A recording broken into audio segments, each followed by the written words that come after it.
जिले में पनीपरिया दर आकाश छुआ हु हु होई बढ़ी चली पनीपरिया दर पियाज 40 टंका अन्य परिबा सब 60 टंका उपरे रही 1000 टंकार बैग पुरु नथाउटी साधारणतः मध्यवित्त परिवार उपरे यार प्रभाव देखा मिली।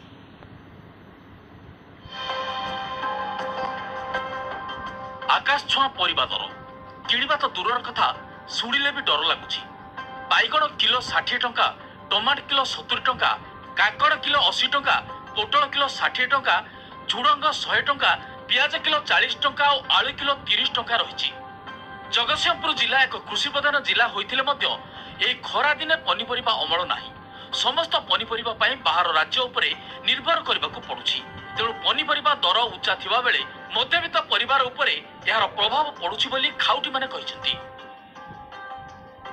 वर्तमान मार्केट रे जहाँ रेट अच्छी आलू 30 टंका, पियाज 40 टंका, पोटल 80 टंका, बैगण 70 टंका, भेंडी 40 टंका। वर्तमान ये समय लोक मध्यवित्त लोक केमी चलिए। बर्तमान परिवा रेट जहाँ बर्तमान ये आकाश छुआ रेट बर्तमान मध्यवित्त परिवार मानकर माने परिवा किणा माने अर्थ अभाव। झुडंग किलो बर्तमान 100, आलू किलो 30, पियाज किलो 40, अदा किलो 200, टमाटर 80, पोटल 80, बर्तमान कखारू 30 यही सब जहाँ रेट होती बर्तमान मार्केट रे मध्यमती परिवार परिवा किणी खाया कष्टकर होगी।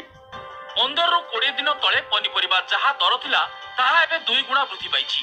ग्राहक माने जे किले 2 किले नेउथले से माने एबे आधा किलो और 250 नेउछंती। एते पनीपरिबा दर उच्चा रहिबा फଳରେ साधारण मध्यवित्त परिवार उपरे यार सीधासळख प्रभाव पड़िछि।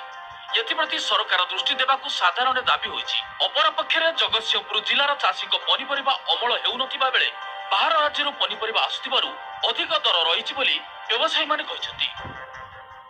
आज मार्केट को आसलु किंतु ये आलू किलो तो 30 टंका, पियाज 40 टंका, आउ बाकी 60 70 80 माने रही।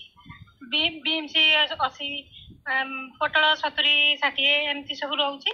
आउ जहाँ माने बड़ परिवार जी ये परिवा किनिकी खाइबा कष्ट। 15 दिन तले आलू किलो 20 था, पियाज किलो 20 टंका था। आगे भू भू रेट बढ़ुची।